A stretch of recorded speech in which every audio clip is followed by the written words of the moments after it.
Nah, ada beberapa program yang ingin dilaksanakan Pak Prabowo. Selain dari makanan gratis, di pangan itu nanti dilaksanakan Pak Menteri, Pak Amran. Ada suatu kementerian baru akan didirikan kembali, yaitu Kementerian Perumahan. Tadi saya lihat, saya ketemu dengan mantan Ketua Umum REI, kalau tidak salah, ya.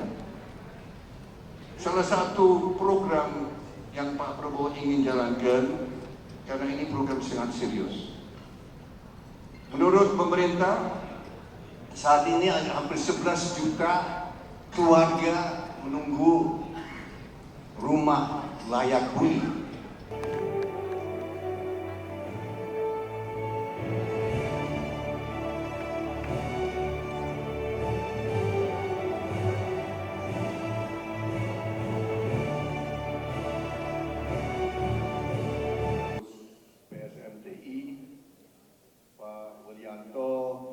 Kawan saya. Ini ada anekdot Pak ya, ini cerita.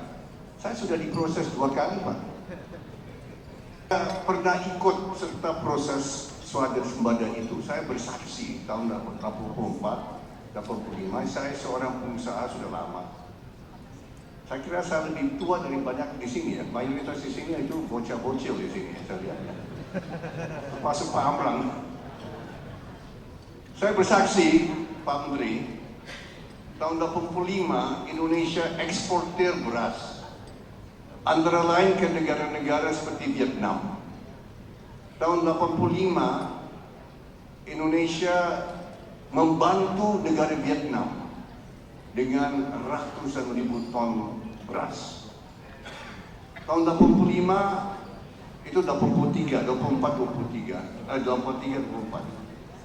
86 Vietnam mau kembalikan pinjaman beras itu. Indonesia kelebihan beras, Pak Amran. Bulog itu gudang-gudang penuh dengan beras. Sewaktu itu saya punya gagasan. Kalau Indonesia tidak perlu beras, Indonesia jual ke negara lain. Saya waktu pelakunya Pak. Saya jual beras Bulog ke negara tetangga namanya Filipina. Dan kita dibayar, dengan uang itu saya bayar ke Bulog Pak, waktu itu. So waktu itu perdagangan internasional kita lakukan karena Indonesia eksportir beras Pak. So nanti, kalau nanti Indonesia kelebihan beras Pak, saya menawarkan jasa saya Pak untuk Bapak. Kita ekspor ke negara-negara lain Pak. Banyak negara yang perlu beras, dan beras kita Pak. Saya bisa ulangi pengalaman saya tahun 85-86 Pak. Saya berbangga waktu itu. Pengusaha Indonesia ikut perdagangan internasional. Kita jual beras Indonesia dari Vietnam, kita jual ke Filipina. Uang kita kembalikan, saya bayar kembali ke Pak Busnanil Arifin waktu itu Pak. Itu pengalaman Pak. Dan waktu terbatas yang diberikan Pak Widianto, saya mau sampaikan kepada hadirin bahwa saya seperti Pak Amran, kami sangat optimis akan masa depan bangsa kita. Tadi Pak Amran sampaikan bonus demografi. Nah, di sini masalah yang kita hadapi karena banyak rakyat kita kurang makan dan kurang gizi saat ini. Dan ini membahayakan masa depan kita. Ini menjadi landasan program dari Pak Prabowo yang namanya makanan bergizi gratis. Ini bukan makan siang saja. Ini adalah makan pagi, saraman pagi, dan makan siang. Dan hal ini sudah saya bicarakan sama kakak saya. Dia sampaikan gagasan ini tahun 2006, 18 tahun lalu. Ini gagasan beliau 18 tahun lalu. Belum ada Gerindra, Pak Menteri, belum ada Gerindra waktu itu. Pak Prabowo masih Dewan Pertimbangan Golkar, masalah. Tapi dia prihatin karena waktu itu ada data menunjukkan bahwa 30% anak-anak Indonesia di bawah umur 5 tahun menderita kondisi namanya stunting. Saya waktu itu tidak tahu itu stunting apa. Yang mengajarkan saya, menjadi guru saya mengenai masalah gizi dan stunting itu kakak saya, Prabowo Subianto, tahun 2006. Dan waktu itu dia punya ide, kita harus memberikan makanan yang bermutu kepada anak-anak kita untuk menghindari malapetaka bangsa, yaitu anak-anak masuk ke angkatan kerja dengan IQ rendah, IQ 70-72. Anak-anak yang mengalami stunting, kalau sudah jadi dewasa, mereka punya IQ 70-72, ibu-ibu, bapak-bapak. Itu yang dijadi masalah bangsa. 1 juta orang, tapi mutunya ya kasihan. Mereka di nasib mereka, kalau kita tidak bantu, kita nolong, itu jadi begitu. Manusia dengan IQ rendah. Nah, ini yang Prabowo ingin memperbaiki. Jangan sampai ini terlanjur. Saat ini menurut Kementerian Kesehatan, kalau tidak salah ya Pak Menteri, 24% anak-anak Indonesia stunting. Sempat naik tahun 2014 jadi 38%. Sekarang sudah ada perbaikan, tapi masih ada masalah serius. 24%. Presiden terpilih yang baru ingin kita kurangi, kalau bisa sampai 0% stunting di Indonesia. Maka perlu peningkatan produksi pangan yang tadi kita sudah lihat tadi Pak Amran. Ya.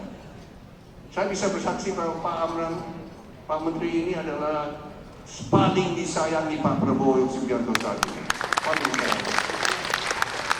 Dan akan lebih banyak disayangi nanti kalau kita jadi pengekspor pangan Pak Amran, saya bisa katakan. Luar biasa, ini program luar biasa, kita dengan teknologi dan lain-lain luar biasa. Nah, ada beberapa secara singkat, secara ringkas saya mau sampaikan, karena saya lihat di sini ada banyak 80% ya pengusaha, ada juga anggota DPR, ya. Mungkin tanggal 1 ya akan dilantik bersama anak saya juga akan dilantik insya Allah tanggal 1. Saya juga diundang tapi disuruh duduk di luar Pak. Gak ada tempat untuk orang tua ya, gak ada tempat orang tua di dalam.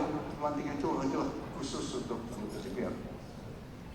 Nah, ada beberapa program yang ingin dilaksanakan Pak Prabowo. Selain dari makanan gratis, di pangan itu nanti dilaksanakan Pak Menteri, Pak Amran. Ada suatu kementerian baru akan didirikan kembali, yaitu Kementerian Perumahan. Tadi saya lihat, saya ketemu dengan mantan Ketua Umum Rey, kalau tidak salah ya. Salah satu program yang Pak Prabowo ingin jalankan, karena ini program sangat serius. Menurut pemerintah, saat ini ada hampir 11 juta keluarga menunggu rumah layak huni. Hampir 11, kalau tidak salah 10,7 juta. Itu menunggu, antrian Pak Menteri. Yang dilaksanakan sejak 10 tahun hanya 200.000 unit Pak Menteri. Ada setiap tahun 800.000 itu tumpuk terus sampai sekarang hampir 11 juta keluarga menunggu rumah layak huni. Di samping 10 juta itu, 11 juta itu, ada 27 juta rumah yang dianggap tidak layak huni. 27 juta. Berarti saat ini ada 37 juta keluarga yang menunggu atau memang pakai rumah tidak layak huni. Nah, kalau tidak layak huni berarti tidak sehat, karena tidak ada akses air bersih, tidak ada akses listrik yang cukup, banyak yang pakai lantai-lantai berupa tanah, itu banyak cacing-cacing.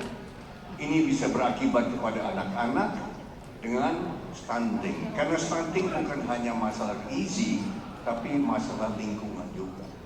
Kalau anak-anak kecil kita minum air kotor dengan bakteri, dengan virus dan sebagainya bisa mengakibatkan diare dan sebagainya. Maka Pak Prabowo sudah putuskan program besar. Program besar ini 2 juta unit rumah di pedesaan setiap tahun dan 1 juta unit apartemen di perkotaan setiap tahun. Dan orang banyak yang skeptis, ragu-ragu, apa kita mampu dan sebagainya. Saya bisa katakan dalam hal ini kita mampu, dana akan ada, kita akan bangun. Saya berapa kali sudah keluar negeri, saya sudah 2 kali ke Beijing. Kemarin saya pulang dari Qatar, ketemu dengan investor, ketemu dengan yang ingin berikan finance. Dari China sudah siap, dari Timur sudah siap, banyak sudah mau bangun rumah-rumah untuk rakyat miskin kita. Karena ini bukan hanya amal saja tapi menguntungkan, tapi ini adalah untuk rakyat miskin kita. Terus ditanya bagaimana pengadaan lahan. Saya kira Pak Menteri sudah tahu lahan itu sangat-sangat susah untuk akuisisi. So, yang pertama saya bisa katakan kita mulai di Jakarta. Di Jakarta ternyata ada perusahaan daerah namanya Pasar Jaya. Pasar Jaya memiliki 153 pasar. Ini sebetulnya sudah ide lama, tapi ternyata kepala daerah yang lama banyak omong-omong Pak Aman. Banyak no action talk only. Yang lama Pak, yang lama ya. Bapak ngerti kan yang saya maksudnya. Maka kita harus action. Yang saya Pak Prabowo sudah action, jangan omong-omong aja, action. Nah, yang akan kita laksanakan 153 pasar itu nanti kita akan jadikan kompleks perumahan. Rumah untuk rakyat miskin, Pak Menteri. 153 pasar, kita akan bangun 150 kompleks pasar-pasar itu di banyak. Nanti pasar-pasar itu nanti untuk pedagang kecil, menengah, dan koperasi itu nanti pakai tetap. Yang akan bangun nanti kontraktor-kontraktor. So kalau ada bapak-bapak di sini yang hadir, yang anggota Gapensi atau anggota apa kontraktor silakan nanti bisa ikut partisipasi membangun gedung-gedung. Kita mau bikin seperti Singapura. Kalau Singapura Pak Willy, Singapura saya ketemu dengan HDB. Saya pernah ketemu dengan HDB Singapura, pemerintah Singapura untuk bahas perumahan ini. Mereka baru selesaikan 1 juta unit apartemen baru tahun ini. Kita mau bangun 1 juta unit apartemen setiap tahun Pak Willy. Itu bedanya. Singapura 1 juta unit apartemen dalam 40 tahun pembangunan. Kita mau bikin 1 juta apartemen setiap tahun. Itu bedanya. Indonesia negara besar Bapak-Bapak Ibu-Ibu. Indonesia pasar besar. Pasar untuk bapak-bapak, ibu-ibu pengusaha. Ini saya amat yakin. Dan begini, kalau bapak-bapak, ibu-ibu lihat target Pak Prabowo itu 8% per tahun, saya bisa katakan itu target 8% minimal. Itu floor. Kita ingin di atas itu. Dan 8% itu, menurut tim transisi waktu menghitung, itu 8% itu di luar perumahan, Pak. Di luar perumahan. Dan kita sudah pelajari pengalaman di China. Betul sekarang, sejak 7 tahun di China, sektor perumahan, real estate mandek. Ya, betul Pak. Ya, bapak-bapak mungkin ikut juga ya invest di China ya. Mandek. Maka Indonesia akan jadi tempat untuk perumahan dan real estate. Kenapa? Karena saat ini Pak Menteri, saya baca dan saya lihat sudah pelajari, perumahan saat ini merupakan 14% dari GDP kita, Pak. Dengan pengalaman China pernah mencapai 25%, Pak. Perumahan itu 25% dari GDP China, Pak, selama 35 tahun, Pak. Dari zaman Deng Xiaoping yang saya kagumi, Pak Teguh. Saya paling kagum sama Deng Xiaoping. Prabowo juga kagum sekali sama Deng Xiaoping. Dan di tahun 82 dia mulai ya 82-83 mulai di Shenzhen dan di tempat-tempat lain, sampai 2017 pemerintah China 25% itu dari perumahan dan konstruksi. Indonesia sekarang 14%, Pak Menteri. Nah, dengan perumahan ini, program kita ini, kita ingin mencapai juga 25%. Maka kita sangat optimis kita bisa tambah 1% lagi dari perumahan dan konstruksi. So ini ke kawan-kawan yang ikut dalam perumahan real estate ini saya kira kabar baik. Pemerintah akan betul-betul dengan mendirikan Kementerian Perumahan dengan Menteri Perumahan yang khusus menangani hal ini. So ini suatu hal dan saya bikin saya optimis. Ada juga program-program lain, misalnya penyebarluasan internet. Ini kita ingin internet sampai ke rumah-rumah orang miskin juga, bukan hanya orang kelas menengah ke atas. Ada program-program yang nanti, dan ini menurut McKinsey, konsultan internasional, McKinsey sudah menyatakan bahwa setiap 10% rumah tangga yang dapat akses ke internet murah, ini bisa menambah 0,7 sampai 1,3% GDP, Pak Menteri.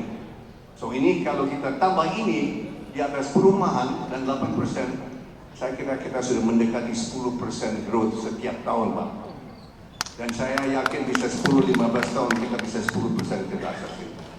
So, saya sangat optimis. Maaf, saya ditunggu cucu saya, Pak Beli, saya nggak bisa lama.